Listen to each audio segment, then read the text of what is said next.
தாய்க்கிழவி review பார்க்கலாம். தமிழ் சினிமாவில் சமீப காலமா வந்துட்டு என்ன படம் எடுக்கிறது, எது எடுத்தா மக்கள் கிட்ட ரீச் ஆகுதுன்னு ரொம்ப பெரிய குழப்பத்துல இருக்காங்க. ஏன்னா இந்த கோவிட் பீரியடுக்கு அப்புறம் வந்துட்டு இதை எடுக்கணுமா அதை எடுக்கணுமா என்ன திரும்பி திரும்பி வந்துட்டு என்ன சொல்றது, அந்த ஐசோலேஷன் அந்த மாதிரி ஒரு படங்கள் கொடுத்தாக்க அது ஒன்று ரெண்டு பார்க்க முடியுது. அதுக்கப்புறம் வந்துட்டு அது ஐயோ அந்த ஞாபகம் நமக்கு வேண்டாமேன்ற அளவுக்கு போயிடுறாங்க மக்கள்.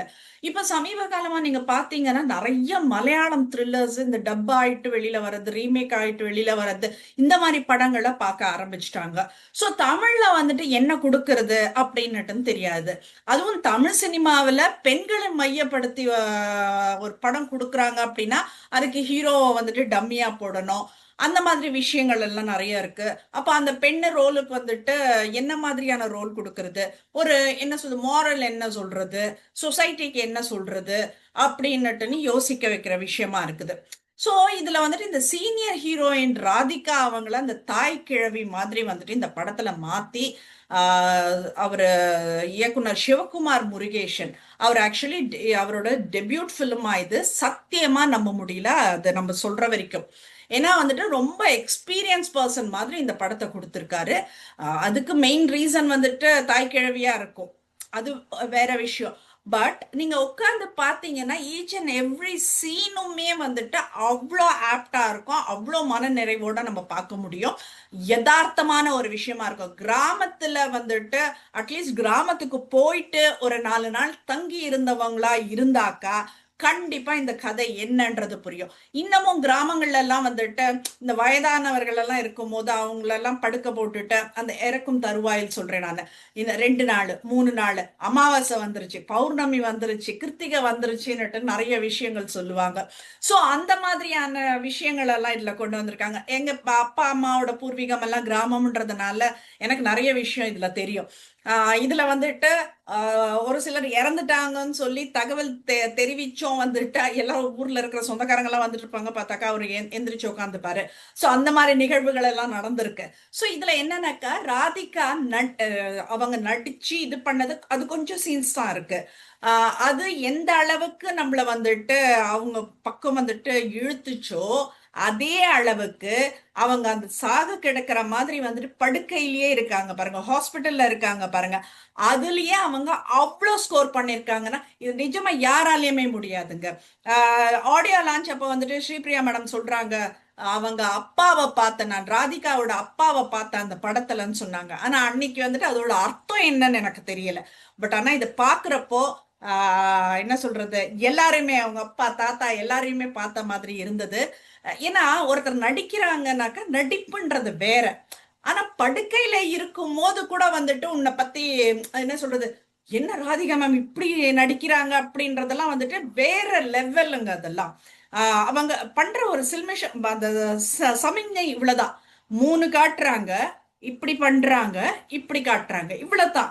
சோ இதுல வந்துட்டு அந்த சமிஞ்சை வச்சு வார்த்தைகளை கோர்க்கிற ஆட்கள் எல்லாம் ஒரு டாக்டர்னு சொல்லி கூட்டிட்டு வந்துட்டு அவர்கிட்ட இது என்னன்னு கேட்கறது. அதுக்கப்புறம் வந்துட்டு ஒவ்வொரு சாவு வீட்லயும் வந்துட்டு ஒரு என்ன சொல்றது, கோல் கிங்னுட்டுன்னு ஒருத்தர் வருவாரு. அந்த மாதிரி இந்த வீட்லயும் வந்துட்டு ஏதோ ஒண்ணு, இப்போ அவங்க ஒருத்தர் சாகு கிடக்குறாரோ இல்ல செத்துட்டாங்களோ அவங்க வந்துட்டு எந்திரிச்சு ஐயோ நான் அப்படி பண்ணல, இல்ல என்கிட்ட இல்ல அந்த மாதிரி சொல்றவங்க யாரும் கிடையாது இல்லைங்களா. அந்த தைரியத்துல என்ன பண்ணுவாங்க, நிறைய பேரு இறந்தவங்க கிட்ட வந்து உட்காந்துட்டு நேத்து கூட என்கிட்ட இந்த வார்த்தை சொன்னான். அது வந்துட்டு நம்ம கிராமத்துல நாங்க பார்த்திருக்கோம், இன்னைக்கு வந்துட்டு சோசியல் மீடியால அதெல்லாம் பாக்குறோம் நம்ம. அந்த அந்த வார்த்தைகள் எல்லாம் நிறைய சொல்லுவாங்க, இப்படி எல்லாம் சொல்ல அவங்க கண்டிப்பா இப்போ அது நான் சொல்லலன்னு சொல்றதுக்கு அவங்க எந்திரிச்சு வர போறது இல்ல. சோ அந்த மாதிரியான நிகழ்வுகள் எல்லாம் வந்துட்டு ரொம்ப தத்ரூபமா கொடுத்திருந்தாங்க. அதே மாதிரி அந்த கட்டை விரல் எல்லாம் அது ஆக்சுவலி தனுஷ் படம் ஒரு படத்துலயே வந்துட்டு அது பண்ணியிருந்தாங்க. கட்டை விரல அழுத்தி பிடிச்சிட்டாக்கா உயிர் நின்னுடும் அப்படின்ற மாதிரி. பட் ஆனா இவங்க வந்துட்டு நட்டை உடைச்சி உயிர் இருக்கா அப்படின்ற மாதிரி செக் பண்றது. சோ இந்த என்ன சொல்றது, எல்லாம் ஊர்ல எல்லாரும் வந்து கூட்டிட்டாங்க, அவங்க திண்ணையில உட்காந்துட்டு இருக்காங்க, மொத்த வேலையும் இங்கேயே தான் இருக்கு. என்ன சொல்றது, வேலையா வெளியில போறவங்க வரவங்க எல்லாம் வரும்போது வந்துட்டு இருக்கா போயிடுச்சா தேருமா, நாளைக்கு இந்த வேலை வச்சிருக்க நாளைக்கு சாயந்தரம் வரைக்கும் தேருமா, இந்த மாதிரி கேள்விகள் எல்லாம் வந்துட்டு நான் நிறைய கேள்விப்பட்டிருக்கேன். மீன்ஸ் நான் நிறைய பார்த்துருக்கேன். இந்த மாதிரி எல்லாம் கிராமங்கள்ல இருக்கு, இன்னமும் இருக்கு. சோ இந்த விஷயங்கள் எல்லாம் பாக்குறப்போ வந்துட்டு என்ன சொல்றது, ஒரு ஆப்டா ஒரு நம்மளோட முன்னோர்கள் தாத்தா பாட்டி, கிராமத்துல இருக்கிற தாத்தா பாட்டிங்களெல்லாம் வந்துட்டு கண்ணு முன்னாடி வந்து நிறுத்திருக்காங்க அப்படின்னு தான் சொல்லணும். மேக்கப் மெனக்கெட்டு அவ்வளவு மேக்கப் பண்ணி அந்த காதுல இந்த தொங்க அந்த ஹோல்ஸ் வந்துட்டு இவ்வளவு தூரம் தொங்குற மாதிரி அப்படியே வந்துட்டு எல்லாரையுமே ஞாபகப்படுத்துறது. ரொம்ப இதுவா நெகிழ்ச்சியா இருக்குன்னு வச்சுக்கோங்களேன். ஒவ்வொரு சீனுமே ரசிக்கும்படியா இருக்கும். அவங்களுக்கு ஒரு 3 பையன், அந்த 3 பையனும் என்ன சொல்றது, ரொம்ப மோசமானவங்கன்னும் காட்டுறது இல்ல. அவங்க எல்லாம் இன்னசென்ட் தான். கிராமத்துல இப்படித்தான் இருப்பாங்க, இப்படின்னா இப்படி, அப்படின்னா அப்படி, அந்த மாதிரி ஆட்கள் தான். சோ அவங்க எல்லாம் வந்துட்டு எப்படி நடந்துக்கிறாங்க அப்படின்றது, அந்த ஒரு விஷயம் காட்டுனதாகட்டும். அதுக்கப்புறம் வந்துட்டு இந்த அம்மாகிட்ட வந்துட்டு நகைங்க இருக்கு அப்படின்னு சொல்லிட்டு சகோதரி சிஸ்டரோட ஹஸ்பண்ட் அவங்க வந்து அவர் வந்துட்டு தெரியாம ஒரு பிளான் போடுறாரு. அதுக்கப்புறம் வந்துட்டு நடக்கிற அந்த கூத்துங்கோ செம்ம செம்ம செம்மன்னு சொல்ல அந்த அளவுக்கு இருந்தது. என்ன சொல்றது, ராதிகா மேம் வந்துட்டு அந்த தாய் கிழவி கேரக்டர்ல நடிச்சாங்கன்றதை விட வாழ்ந்தாங்க அப்படின்னு தான் சொல்ல முடியும். அந்த அளவுக்கு ரொம்ப ஐக்கியமா இருந்தாங்க அப்படின்றதுதான். அதிலும் வந்துட்டு இந்த பெண்கள் பத்தி வந்துட்டு விஷயம் சொல்றாங்க. சும்மா போற போக்குல சொல்லிட்டு போற விஷயமா சொல்லிட்டு போறாங்க. ஆனா சாட்டை எடுத்து அடிக்கிற மாதிரி இருந்தது. பெண்கள் எல்லாம் சும்மா இல்லாம ஏதாவது வேலை செய்யுங்கன்னு சொல்றாங்க. வேலைன்றது ஒரு மஸ்ட் ஒரு பெண்ணுக்குன்றதுதான் வந்துட்டு அவங்க சொல்றாங்க. அவங்க பெண் இப்போ மருமக வந்துட்டு எனக்கு 25 சவரம் போட்டு கட்டி கொடுக்குறேன்னு சொன்னீங்க, 22 தான் போட்டீங்க, இன்னும் 3 சவரம் போடல அப்படின்னு கேக்குறப்போ அந்த 22 கொண்டு வந்துட்டு இந்த 3 எடுத்துட்டு போன்னு சொல்லுவாங்க. ஏன்னா அந்த 22 அவன் அடகு வச்சிருக்கான். அப்ப இவங்க சொல்றாங்க, அந்த 3 சவரம் நான் போட்டு நீ அடகு வச்சு நீ என்ஜாய் பண்றதுக்கு என் பொண்ணு நான் கூட்டிட்டு வந்து என் வீட்லயே நான் வச்சு நான் வாழ வைக்கிறேன் அப்படின்னுட்டுன்னு ஒரு பையன் ஒண்ணு இருக்கும். அதோட கூட்டிட்டு வந்து வீட்லயே தான் வச்சு இது பண்றாங்க. அப்ப அந்த பெண்ணுக்கு வந்துட்டு அவங்க சொல்லி கொடுக்கறதெல்லாம் இன்பம் துன்பம் எது வந்தாலும் சரி, உன் கையில ஒரு வேலை இருக்கணும், உன் கையில ஒரு ஸ்கில் இருக்கணும், அதனால நீ பிழைக்கணும். இப்ப அம்மா நான் இறந்துட்டேன் அப்படின்னாக்கா, ஐயோ அம்மா இறந்துட்டாங்கன்னுட்டு நீ இடிஞ்சு விழக்கூடாது. உனக்கு ஒரு இது இருக்கணும். ஓகே அம்மா இறந்துட்டாங்களா, அதுக்கான இது செய்துட்டு போயிட்டே இருக்கணும். நீ அடுத்தது வாழணும். உனக்கு அந்த சொந்த கால என்ன டிபெண்ட் பண்ணி எல்லாம் இருக்கக்கூடாது. இந்த மாதிரி விஷயங்கள் எல்லாம் எனக்கு சொல்லி கொடுத்துருக்காங்கன்னு அந்த பொண்ணு சர்வசாதாரணமா சொல்லுது. எனக்கு தெரிஞ்சு அது இன்னும் கொஞ்சம் எமோஷனலா சொல்லியிருக்கலான்ற மாதிரி தான் இருந்தது. சோ இந்த என்ன சொல்றது, ஒரு பொண்ணுக்கு வந்துட்டு அவ செய்யற வேலை தான், அந்த பணம் தான் அவளை கடைசி வரைக்கும் காப்பாத்துன்னு சொல்றது 100க்கு 100 சரின்னு சொல்லுவேங்க. அந்த ஒரு பணம் நாங்க அந்த பார்க்கல அப்படின்னா நாங்க மொத்தமே இடிஞ்சு விழுந்துருவோம். எங்களுக்கு கப்பல் கவிழ்ந்த மாதிரி அந்த பணம் நாங்க பார்க்கணும். அந்த மாசம் நாங்க வேலை செஞ்சுட்டு அந்த மாசத்துக்கான சம்பளம் நாங்க பாக்குறப்பதான் நான் எங்களுக்கு அந்த ஸ்ட்ரென்த்தே வரும் எங்களுக்கு. ஏன்னா நாங்க பசங்களை வளர்க்கணும், பசங்க இருக்காங்க, குழந்தைகள் இருக்காங்க, அதுக்கப்புறம் இந்த புக்ஸ் சாப்பிடணும், எவ்வளவு விஷயங்கள் இருக்கு. என்ன சொல்றது, ஒரு ஆண் பண்ணலையா அப்படின்னா எனக்கு தெரியாதுங்க, ஆண்களை பத்தி பேசுறதுக்கு எனக்கு தெரியல. ஆனா நான் எங்க வீட்டுல நான் பண்றேன்றதுனால வந்துட்டு ஒரு பெண் எவ்வளவு எல்லாம் கஷ்டப்படுறான்றது எனக்கு தெரியும்.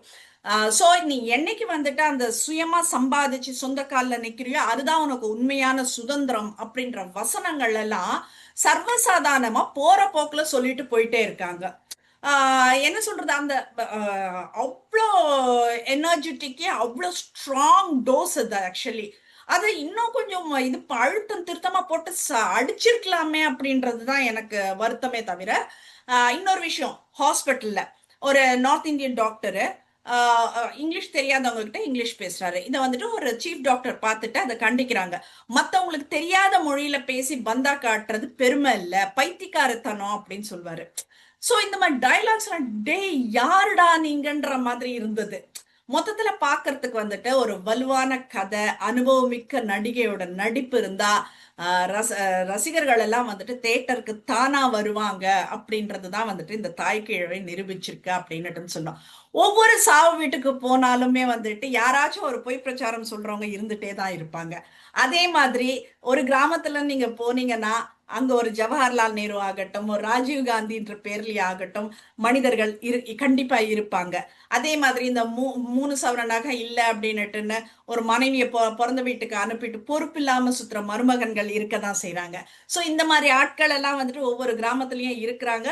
தன் மகள்களை வந்துட்டு எப்படி பாதுகாக்கிறதுன்னு தெரியாம, ஏன்னா ஆண்களோட நிழல்லயே பெண்கள் எல்லாம் இருந்ததுனால வந்துட்டு இப்போ ஒருத்தர் இறந்துட்டார், புருஷன் இறந்துட்டான் அப்படின்னா வந்துட்டு ஒரு பெண்ணோட நிலைமை என்ன ஆகுதுன்றதுக்கு ஒரு சின்ன எக்ஸாம்பிள் ஒன்று காட்டினாங்க. ராதிகா மேம் அவங்க ஹஸ்பண்ட் இறந்துடுறாங்க. ராதிகா மேம் எல்லாம் முடிச்சதுக்கு அப்புறம் என்ன பண்றாங்க, சாப்பாடு அந்த பழையது ஏதோ தண்ணி ஊத்திட்டு அதை வச்சு சாப்பிடுவாங்க. அப்போ வந்துட்டு அங்க வெளியில பசங்க இவங்க எல்லாம் சண்டை போட்டுட்டு சொத்துக்கு சண்டை போடுவாங்க. சண்டை போடுறப்போ வந்துட்டு அங்க சொல்லுவாங்க, புருஷன் செத்துட்டான் எப்படி சாப்பிட்டுட்டு உட்காந்துட்டு இருக்கா பாரு, சாவை எடுத்த கையோட எப்படி சாப்பிடுறா பாருன்னு. இது வந்துட்டு கணவனை இழந்த எல்லா பெண்களுக்குமே இந்த வார்த்தை வருதுங்க. அது அன்னைக்கே இல்ல மறுநாளோ இல்ல ஒரு வாரம் கழிச்சியோ இல்ல ஒரு மாசம் கழிச்சியோ வந்துட்டு அந்த பெண் ஏதோ ஒண்ணு ரசிச்சு சாப்பிடுறா அப்படின்னா, புருஷன் சத்த விசனம் இல்லாம எப்படி சாப்பிட்டுட்டு இருக்கா பாரு, புருஷன் சத்த விசனம் இல்லாம எப்படி என்ஜாய் பண்ணிட்டு இருக்கா பாரு, எப்படி கண்டிப்பா இருக்குங்க. அது இல்லாம எல்லாம் கிடையாது. கண்டிப்பா அது கிராமத்துல இல்ல, எல்லா இடத்துலயுமே இருக்கு. அந்த கொடுமை எல்லா இடத்துலயும் இருக்கு. ராதிகா மேம் ஒரு வார்த்தை சொல்றாங்க, என் புருஷன் செத்தான், என் சாப்பாட்டை நான் சாப்பிடுறேன், உங்களுக்கு என்னடா பிரச்சனைன்னு கேக்குறாங்க. இந்த மாதிரி ஒவ்வொரு பெண்ணும் ஏந்து நின்று ஒரு பதில சொல்லணும்ன்றதுதான் வந்துட்டு என்னோட இதுவும். ஏன்னா வந்துட்டு எத்தனை காலம் தான் என்ன கேள்வி, இந்த மாதிரி கேள்விகள் எல்லாம் கேட்டுட்டு இருப்பீங்க அப்படின்றதுதான். சோ இந்த மாதிரி விஷயங்கள் எல்லாம் வந்துட்டு ரொம்ப நல்லா இருந்தது. ஒரு கிராமத்து பெண்மணி எப்படி வந்துட்டு என்ன சொல்றது, வாழா வெட்டின்னு ஒரு முதிரை குத்தி ஒரு பெண்ணை வந்துட்டு எந்த அளவுக்கு நொறுக்க முடியுமோ நொறுக்குவாங்க. அது இல்லாம ஒரு கிராமத்திலேயே இருந்தாலும் சரி, அந்த பெண்ணை வந்துட்டு என்ன பண்றாங்க, ஒரு முடிவு எடுக்கிறாங்க. ஹாஸ்பிட்டல்ல இருந்து வந்ததுக்கு அப்புறம் நம்மளுக்கு அப்புறம் இந்த பொண்ணுக்கு யாரு இருக்கான்ற ஒரு முடிவு வருது. அப்ப என்ன பண்றாங்க, ஒரு கல்யாணம் பண்ணணும்னுட்டுன்னு இந்த ஃபர்ஸ்ட் ஹஸ்பண்டை வந்துட்டு டிவோர்ஸ் எல்லாமே ப்ராப்பரா லீகலா எல்லாமே ஒண்ணு பண்றாங்க. அது கிராமத்துல ஊரை குட்டி பண்றது அந்த மாதிரி பண்ணி அந்த புருஷன் வேண்டான்னு முறிச்சு விட்டுட்டு தாலி கழட்டி போட்டுட்டு இந்த பையன்கிட்ட பெர்மிஷன் கேட்குறாங்க. உங்க அம்மாவுக்கு வேற கல்யாணம் பண்ண போறேன். அப்போ அந்த பையனோட அக்செப்டன்ஸ் எப்படி இருக்கு, மாப்பிள்ளை யாரு அப்படின்னு பையன் கேட்பான். ஸோ அந்த பெண்ணுக்கு இன்னொரு திருமணம் செய்து வைக்கிற ஒரு தாய். இது தெரியலங்க, இதுக்கு என்ன சொல்றது, ஒரு முற்போக்கு பிற்போக்கு இதெல்லாம் விட்டுடுங்க. பாரதி கண்ட புதுமை பெண், பெரியார் அதெல்லாம் கூட விட்டுடுங்க. எதுவும் வேணாம், யதார்த்தமா ஒரு பெண்ணுங்க, யதார்த்தமா ஒரு பெண்ணுங்க. நீங்க போய் பாத்தீங்கன்னா உங்க பாட்டிய பாக்குற மாதிரி இருக்குங்க. உங்க குடும்பம் பழைய குடும்பம் ஞாபகங்கள் எல்லாம் கொண்டு வந்து கொடுத்துருவோங்க. அவ்வளவு அழகா இருக்கு அந்த படம் அப்படின்றதுதான். கண்டிப்பா இதை நான் ஷேர் பண்ண, நீங்க எல்லாம் பார்க்கணும் அப்படின்றதுல நான் எனக்கு என் பாட்டி ஞாபகம் எல்லாம் வந்தது, அந்த கிராமத்து ஞாபகம் எல்லாம் வந்தது. So I just want to share this with you அப்படின்றதுனால வந்துட்டு இந்த சப்ஜெக்ட் நான் எடுத்தேன் இன்னைக்கு. ஸோ கண்டிப்பா பாருங்க. உங்களால தேட்டர்ல போய் பார்க்க முடியலனாலும் வந்துட்டு ஆன்லைன்ல பார்த்துடுங்க படத்தை அப்படின்றதா. ஈச் அண்ட் எவ்ரி ரொம்ப எக்ஸ்பெக்டேஷன்ல எல்லாம் போகாதீங்க. என்ன சொல்றது, சும்மா ஸ்க்ரால் பண்றீங்களே, ஏதோ ஒன்று ஸ்க்ரால் பண்றோம்ல, அந்த மாதிரி உட்காந்து ஒரு 2 மணி நேரம் ஸ்பெண்ட் பண்ணி பாருங்களேன். உங்களுக்கு அந்த என்ன சொல்றது கொஞ்சம் உடஞ்சிடுவீங்க அப்படின்றது தான் நான் சொல்றேன். நான் அவ்வளவு நல்லா இருக்கு படம் அப்படின்றதுதான்.